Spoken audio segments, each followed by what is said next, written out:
Saudara, gimana dunia nggak terkagum dengan hasil karya Indonesia? Lihat nih ukiran ini, rumit banget. Gimana bikinnya ya?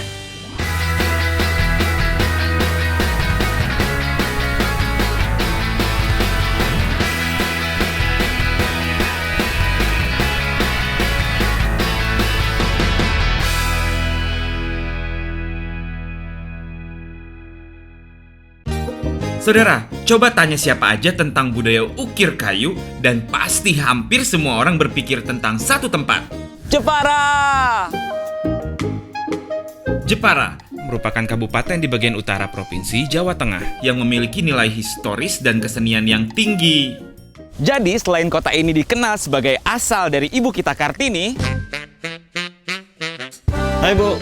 Ibu Kartini adalah seorang perempuan yang ingin mempunyai derajat yang sama dengan kaum pria pada masa kolonial Belanda. Dan cita-cita Ibu Kartini yang berupa emansipasi wanita kini sudah terjawab. Banyak perempuan Indonesia sekarang yang hebat-hebat.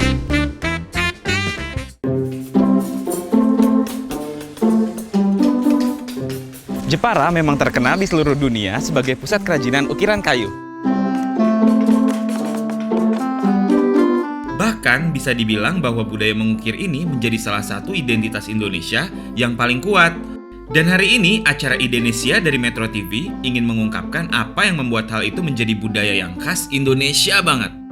Nah, makanya jangan lupa buat nonton Indonesia di Metro TV setiap hari Kamis pukul 22.30 waktu Indonesia bagian Barat. Wah, sebagai anak muda, gue bangga banget punya warisan budaya seni ukir. Pasti sejarah seni ukir menarik banget. Dulu sejarahnya gimana sih bisa ada motif ukiran Jepara? Kaitannya dengan versi sejarah ukiran Jepara banyak. Tetapi yang saya tahu adalah dari Sunan Hadirin ketika beliau merantau ke Tiongkok, ketemu dengan Cui Cui Cuan yang diajak oleh beliau ke Jepara, tepatnya di Mantingan, Jepara.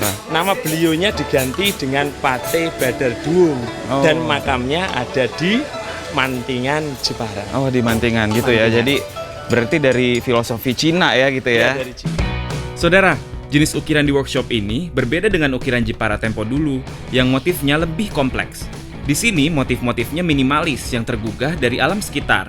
Dari sebuah balok kayu untuk jadi sebuah ukiran itu prosesnya ada apa aja Pak? Terus memakan waktu berapa lama?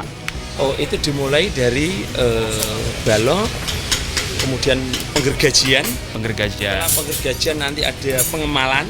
Pengemalan itu apa Pak? Di motif. Jadi ingin jadi kursi. Digambar. Berikutnya dikerjakan oleh tukang. Kayu. Kemudian kalau yang berhubungan dengan ukir ya tukang ukir. Setelah tukang ukir nanti ada finishing.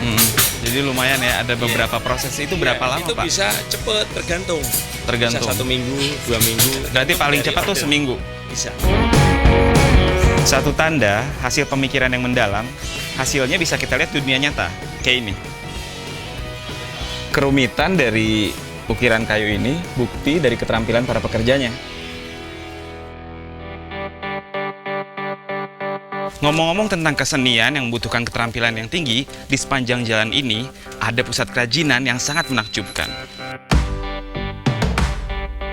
Sebelumnya kalian lihat ukiran pada benda besar seperti meja. Kini keterampilan mengukir diaplikasikan pada benda kecil.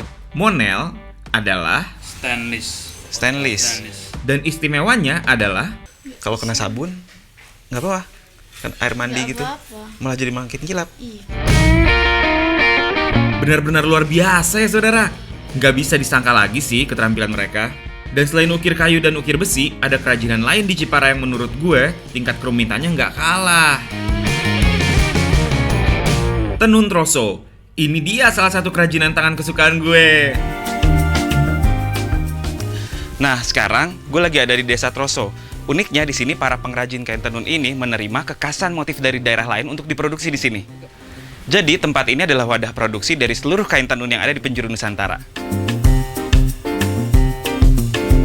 Saudara, kain dari setiap daerah itu punya keunikannya tersendiri. Seperti ini yang gue pegang ini kain tenun Lombok. Unik kan? Tuh. Kalau misalkan seumpamanya ini kan banyak nih kombinasi tenun bordir, tenun batik, ada tenun jumputan.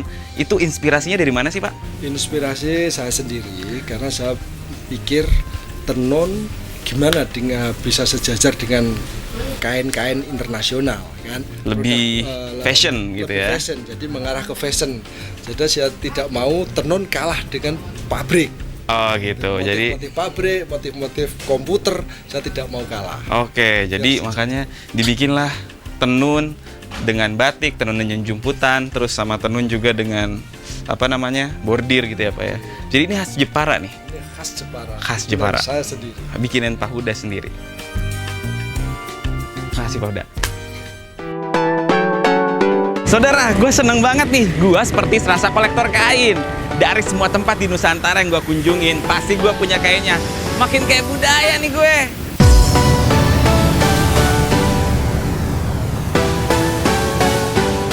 Apalagi kalau udah ngomongin keindahan alam.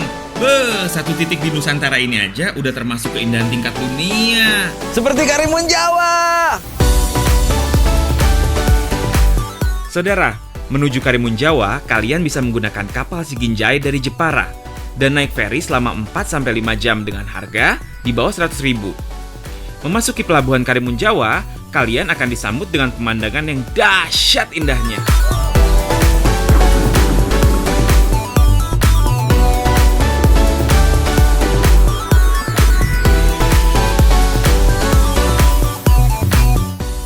Saudara, gue seneng banget sama Jepara dan Karimun Jawa. Selain karena gue terpukau oleh keindahan Karimun Jawa, dan gue juga udah lihat hasil budaya dari warga Jepara. Nah, saking indahnya, warga dunia berkumpul di sini dan ngikutin acara sel Karimun Jawa. Dan gue bisa ngelihat dunia berkumpul di sini.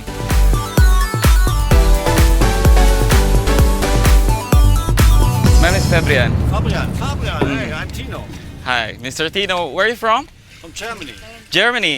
So you're from Germany here with this yacht? Seriously? I'm from Germany. Our friends are from Switzerland. Is it your first time here to Karimun Jawa? Yes. Yes. So what do you think about this place?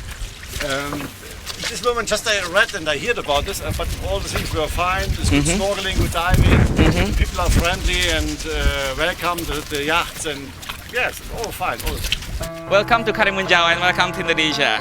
It's a pleasure to have you here. Ingat saudara, kekuatan kita itu ada pada kebudayaan kita. Dan pemikiran kita yang rumit akan budaya, itu akan menjadi sebuah budaya yang kokoh. Dan jika kita lestarikan dan kembangkan budaya itu, akan semakin kaya kita. Dan kekayaan itu dapat kita bagikan ke dunia juga. Ayo, jadi orang Indonesia kaya! Saudara, terima kasih udah nonton Jurnal Indonesia Kaya yang episode Jepara. Episode berikutnya kita akan berangkat ke Aceh. Katanya di Aceh itu terkenal banget sama kedai kopi. Kira-kira gue harus mengunjungi kedai kopi yang mana ya? Kalian tahu nggak? Kalau misalnya kalian tahu, boleh langsung tulis komen di sini. Atau juga ada budaya unik apa ya di Aceh? Atau kalau misalkan kalian punya rekomendasi tempat-tempat di Aceh yang harus gue kunjungin, silahkan tulis komen juga di bawah ini. Oke? Ayo, jadi orang Indonesia kaya!